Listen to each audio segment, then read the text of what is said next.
ओम नमः शिवाय। सावन मास के पवित्र महीने का आरंभ हो चुका है। मान्यता है कि सावन मास में व्रत करने से व्यक्ति की सारी मनोकामनाएं और इच्छाएं पूरी हो जाती है। इस महीने में जप, तप, व्रत करने से भगवान शिव की विशेष कृपा मिलती है। तो आइए हम विस्तार से सुनते हैं सावन की व्रत कथा। शौनक बोले, हे सुत, हे सुत, हे महाभाग, हे व्यास शिष्य, हे अकल्मष, आपके मुख कमल से अनेक आख्यानों को सुनते हुए हम लोगों की तृप्ति नहीं होती है, अपितु फिर सुनने की इच्छा बढ़ती जा रही है। तुला राशि में स्थित सूर्य में कार्तिक मास का महात्म्य, मकर राशिगत सूर्य में माघ मास का महात्म्य और मेष राशिगत सूर्य में वैशाख मास का महात्म्य और इसके साथ साथ उन मासों के जो भी धर्म है उन्हें आपने भली भांति कह दिया। यदि आपके मत में इनसे भी अधिक महिमामय कोई मास हो तथा भगवत प्रिय कोई धर्म हो तो उसे आप अवश्य कहिए, जिसे सुनकर कुछ अन्य सुनने की हमारी इच्छा ना हो। वक्ता को श्रद्धालु श्रोता के समक्ष कुछ भी छिपाना नहीं चाहिए। तो सूत जी बोले, हे मुनियों, आप सभी लोग सुने, मैं आप लोगों के वाक्य गौरव से संतुष्ट हूँ। आप लोगों के समक्ष कुछ भी गोपनीय मेरे लिए नहीं है। दंभ रहित होना, आसक्तिकता, शठता का परित्याग, उत्तम भक्ति, सुनने की इच्छा, विनम्रता, ब्राह्मणों के प्रति भक्ति परायणता, सुशीलता, मन की स्थिरता, पवित्रता, तपस्विता और अनसूया, ये श्रोता के 12 गुण बताए गए हैं। वे सभी आप लोगों में विद्यमान है। अतः मैं आप लोगों पर प्रसन्न होकर उस तत्व का वर्णन करता हूँ।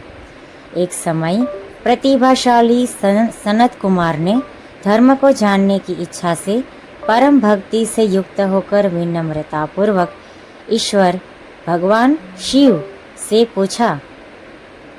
सनत कुमार बोले, योगियों के द्वारा आराधनीय चरण कमल वाले हे देव, हे महाभाग, हमने आपसे अनेक व्रतों तथा बहुत प्रकार के धर्मों का श्रवण किया, फिर भी हम लोगों के मन में सुनने की एक अभिलाषा है। 12 मासों में जो मास सबसे श्रेष्ठ, आपकी अत्यंत प्रीति कराने वाला, सभी कर्मों की सिद्धि देने वाला हो और अन्य मास में किया गया कर्म यदि इस मास में किया जाए तो वह अनंत फल प्रदान करने वाला हो। हे देव, उस मास को बताने की कृपा कीजिए। साथ ही लोकानुग्रह की कामना से उस मास के सभी धर्मों का भी वर्णन कीजिए। तो ईश्वर बोले, हे सनत कुमार, मैं अत्यंत गोपनीय भी आपको बताऊंगा। हे सुव्रत, हे विधि नंदन, मैं आपकी श्रवणेच्छा तथा भक्ति से प्रसन्न हूँ। 12 मासों में श्रावण मुझे अत्यंत प्रिय है। इसका महात्म्य सुनने योग्य है, अतः इसे श्रावण कहा गया है। इस मास में श्रवण नक्षत्र युक्त पूर्णिमा होती है, इस कारण से भी इसे श्रावण कहा गया है। इसके महात्म्य के श्रवण मात्र से यह सिद्धि प्रदान करने वाला है, इसलिए भी यह श्रावण संज्ञा वाला है। निर्मलता गुण के कारण यह आकाश के सदृश है, इसलिए नभा कहा गया है। इस श्रावण मास के धर्मों की गणना करने में इस पृथ्वी लोक में कौन समर्थ हो सकता है, जिसके फल का संपूर्ण रूप से वर्णन करने के लिए ब्रह्मा जी 4 मुख वाले हुए, जिसके फल की महिमा को देखने के लिए इंद्र 1000 नेत्रों से युक्त हुए और जिसके फल को कहने के लिए शेषनाग 2000 जिह्वाओं से संपन्न हुए। अधिक कहने से क्या प्रयोजन, इसके महात्म्य को देखने और कहने में कोई भी समर्थ नहीं है। हे मुने, अन्य मास इसकी एक कला को भी नहीं प्राप्त होते हैं। यह सभी व्रतों तथा धर्मों से युक्त है। इस महीने में एक भी दिन ऐसा नहीं है जो व्रत से रहित दिखाई देता हो। इस मास में प्रायः सभी तिथियां व्रत युक्त है। इसके महात्म्य के संदर्भ में मैंने जो कहा है वो केवल प्रशंसा मात्र नहीं है। आर्तो, जिज्ञासुओं, भक्तों, अर्थ की कामना करने वाले, मोक्ष की अभिलाषा रखने वाले और अपने अपने अभीष्ट की आकांक्षा रखने वाले चारों प्रकार के लोगों जैसे कि ब्रह्मचर्य, गृहस्थ, वानप्रस्थ, संन्यास और आश्रम वाले को इस श्रावण में व्रतानुष्ठान करना चाहिए। सनत कुमार बोले, हे भगवान, हे सतम, आपने जो कहा कि इस मास में सभी दिन एवं तिथियां व्रत रहित नहीं है, तो आप उन्हें मुझे बताए किसी तिथि में और किस दिन में कौन सा व्रत होता है।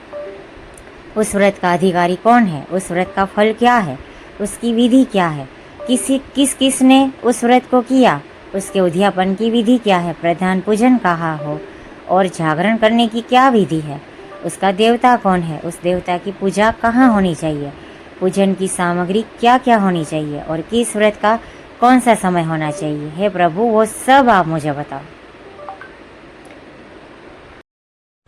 फिर सनत कुमार बोले, हे भगवान, हे सतम, आपने जो कहा कि इस मास में सभी दिन एवं तिथियां व्रत रहित नहीं है, तो आप उन्हें मुझे बताए किस तिथि में और किस दिन में कौन सा व्रत होता है, उस व्रत का अधिकारी कौन है, उस व्रत का फल क्या है, उसकी विधि क्या है, किसने उस व्रत को किया, उसके उद्यापन की विधि क्या है, प्रधान पूजन कहाँ हो और जागरण करने की क्या विधि है, उसका देवता कौन है, उस देवता की पूजा कहाँ होनी चाहिए, पूजन की सामग्री क्या क्या होनी चाहिए और किस व्रत का कौन सा समय होना चाहिए। हे प्रभु, वो सब आप मुझे बताए। यह मास आपको प्रिय क्यों है, किस कारण यह पवित्र है, इस मास में भगवान का कौन सा अवतार हुआ, ये सभी मासों से श्रेष्ठ कैसे हुआ और इस मास में कौन कौन धर्म अनुष्ठान के योग्य है। हे प्रभु, ये सब बताइए।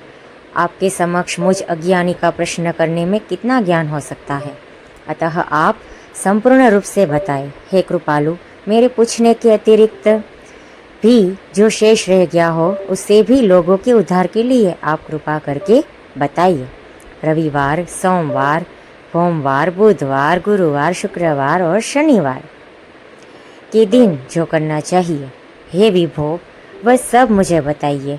आप सबके आदि में आविर्भूत हुए हैं, अतः आपको आदि देव कहा गया है।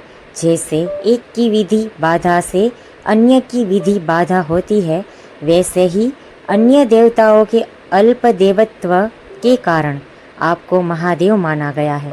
तीनों देवताओं के निवास स्थान पीपल वृक्ष में सबसे ऊपर आपकी स्थिति है।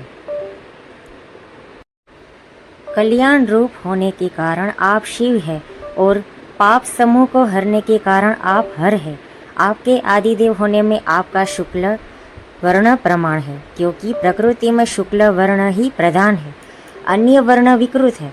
आप कर्पूर के समान गौर वर्ण के हैं, अतः आप आदिदेव हैं। गणपति के अधिष्ठान रूप 4 दल वाले मूलाधार नामक चक्र से ब्रह्मा जी के अधिष्ठान रूप 6 दल वाले स्वाधिष्ठान नामक चक्र से और विष्णु के अधिष्ठान रूप 10 दल वाले मणिपुर नामक चक्र से भी ऊपर आपके अधिष्ठित होने के कारण आप ब्रह्मा तथा विष्णु के ऊपर स्थित है। ये आपकी प्रधानता को व्यक्त करता है। हे देव, एकमात्र आपकी ही पूजा से पंचायतन पूजा हो जाती है, जो कि दूसरे देवता की पूजा से किसी भी तरह संभव नहीं है। आप स्वयं शिव है। आपकी बाई जांघ पर शक्ति स्वरूपा दुर्गा, दाहिनी जांघ पर गणपति, आपके नेत्र में सूर्य तथा हृदय में भक्तराज भगवान श्री हरि विराजमान है। अन्न के ब्रह्मा रूप होने तथा रस के विष्णु रूप होने और आपके उसका भोक्ता होने के कारण, हे ईर्षान, आपके श्रेष्ठतम में किसे संदेह हो सकता है। आप सबको विरक्ति की शिक्षा देने हेतु आप श्मशान में तथा पर्वत पर निवास करते हैं।